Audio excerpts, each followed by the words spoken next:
인권의 최후 보루라는 사실을 명징하게 증명해 주신 사법부에 깊은 감사의 말씀을 드립니다.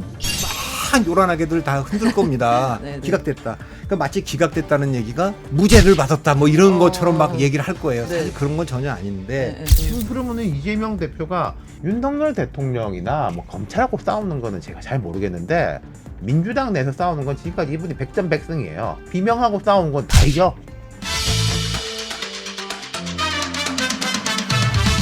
지금 기각이 되면요, 친명계가 지금 이렇게 강공 드라이브를 굉장히 세게 걸고 있는데 저게 더 강해질지 아니면은 약간 기각이 되면 오히려 약간의 좀 감정이 좀 격앙된 감정이 가라앉으면서 대화할 상태가 될 수 있을 것 같기도 하고 어떻게 예상하세요?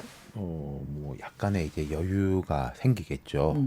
친명계 입장에서. 그리고 뭐 흔히 이제 뭐 공천 학살 뭐 이런 이야기도 하고 있지만은 네. 공천하려면 몇 달 남았지 않습니까? 근데 이런 건 있는 것 같아요. 지금 이제 이재명 대표가 단식 기간 동안에 막 불을 지펴놨지 않습니까? 이 불이라는 게 그냥 이재명 대표가 이제 끕시다 한다고 꺼질 것인가 그걸 모르겠고요. 네. 그리고 본질적으로 보면은 처음 단식을 할 때는 이제 뭐 우리 후쿠시마 뭐 오염수 문제, 윤석열 대통령의 국정 운영 문제 막 이런 것들로 시작했지 않습니까? 네. 처음에 이제 뭐 방탄 아니냐, 그러니까 뭐 무슨 소리냐, 국민들이 너무 힘들어 하시니까 내가 이제 밥이라도 굶는다라고 했는데 쭉쭉 지나가면서 후쿠시마는 사라졌어요. 지나고 보니 민주당 사람들도 후쿠시마 이야기하는 사람들 잘 없어요.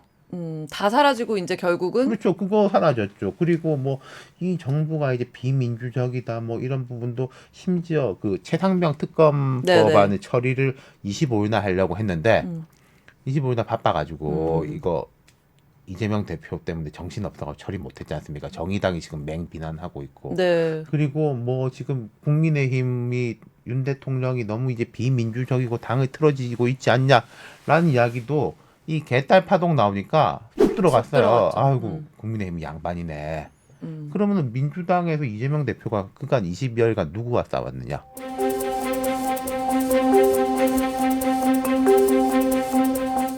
비명하고 싸운 거잖아요. 결국은 그렇죠. 기각 사유라든가 네. 아까 또 뭐 이렇게 됐으니까 영장실 심사를 당당히 가서 받을 수 있었지 않느냐 이 얘기가 나오겠지만 이 얘기는 상대적으로 묻힐 거예요. 모르는 척. 비명계 기각이라는 얘기는. 건 막 요란하게들 다 흔들 겁니다. 네, 네. 기각됐다. 그러니까 마치 기각됐다는 얘기가 무죄를 받았다 뭐 이런 것처럼 막 얘기를 할 거예요. 네. 사실 그런 건 전혀 아닌데 네. 제가 예상해 보면 일단 강경한 입장을 이미 갖고 사실 원내대표만 다 그 지도부만 다 사퇴를 한 거 아닙니까? 비명만 이제 그만둔 비명만 상태가 그만둔 됐죠. 거예요. 송갑석 그 최고위원 이제 그만뒀고 네. 이제 고민정도 고민한다 뭐 이렇게 돼 있는 거니까 이런 상태로 지금 갈 겁니다. 계속 쭉쭉쭉쭉. 그러면 이제 두 가지가 좀 변수가 될 거라고 보는데 첫째는 통합적인 얘기보다는 또 더 순혈주의로 갈 거다. 그러니까 친명색을 강하면서 돌파하려고 할 겁니다. 정청래 최고위원 청구로 이런 유의 목소리가 점점 강해지고 네. 이렇게 됐을 경우에 핵심 변수는 총선에서 이길 수 있느냐 질 거냐가 굉장히 중요해집니다. 아무리 이재명 대표가 계속 가야 된다고 주장하는 사람도 심지어는 정청래 의원조차도 이재명 대표 체제로 계속 가는 것이 자기 선거에 불리하다. 그러면 생각 바꿀 겁니다. 국회의원이 공천 신경 안 쓴다고 하면 거짓말인데 이렇잖아요. 공천도 받아야 되고 선거도 이겨야 되고 우리 총선에서도 이겨야 되고 거기다가 조금 더 괜찮은 국회의원이라면은 우리가 이렇게 해가지고 대선까지도 이겨야 되고 세계를 보는 정도면은 뭐 1류급 정치인이에요. 네.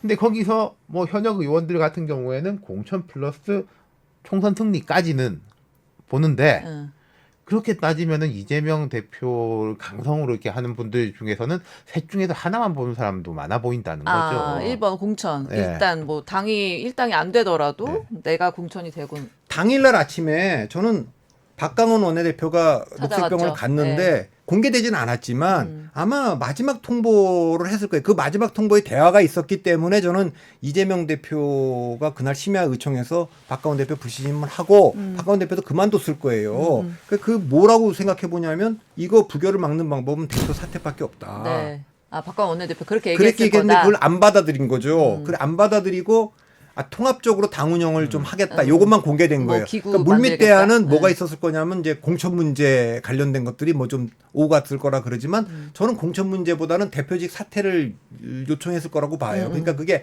안 됐지 않습니까? 안 받아들여진 거는 이재명 대표 측에서 봤을 때 둘 중에 하나일 겁니다. 받든 안 받든 이거는 부결을 자신했든가 네. 아니면 가결되더라도 대표직을 사퇴하지 않고 돌파할 수 있다고 믿었거나 이 상황의 핵심은 뭐냐면 대표직 사퇴가 그 상수로 돼 있는 상황에서 네. 공천 싸움 아니겠습니까? 지금 그러면은 이재명 대표가 윤석열 대통령이나 뭐 검찰하고 싸우는 거는 제가 잘 모르겠는데 민주당 내에서 싸우는 건 지금까지 이분이 백전백승이에요. 비명하고 싸우는 건 다 이겨. 이번 단식에서도 결국 싸워가지고 이긴 게 누굽니까? 박광원 쫓아내고 뭐 송갑석 나가고 그 30 몇 명한테 대해가지고 공격해가지고 이제 탄원서 161장인가 받아내고 다 이겼잖아요. 그러니까 영장이 특히 기각이 된다면 저는 장기적으로는 좋게 보지 않는데 더 기세 등등 해가지고 아까도 말했지만 원내대표 당내 인사들 뭐 반대한 사람들 다 잘라내고 숙청이죠 일종의 숙청. 그리고 뭐 정부 측 인사들 할 수 있는 걸 다 하는 거예요 이제. 예. 아니 탄핵할 수 있는 건 탄핵하고 이미 장관 탄핵도 이상민 장관 탄핵도 했고 그다음에 뭐 지금 검사 탄핵도 했고 총리 해임 건의안도 통과시켰고 할 수 있는 건 다 한다. 그 인준이 실제로 필요한 거는 이제 앞으로 그러면 이게 국회 인준이 필요한 게 넘어오면 안 해주는 거죠. 네. 이런 식으로 가면 그 국민적 여론이 급격히 저는 악화될 거라고 봅니다. 민주당에 대해. 그렇죠. 저는 대통령 권력과 국회 권력이 충돌하고 있는데 네. 이런 상태에서 지금 지난 2년 동안 아무것도 못했다.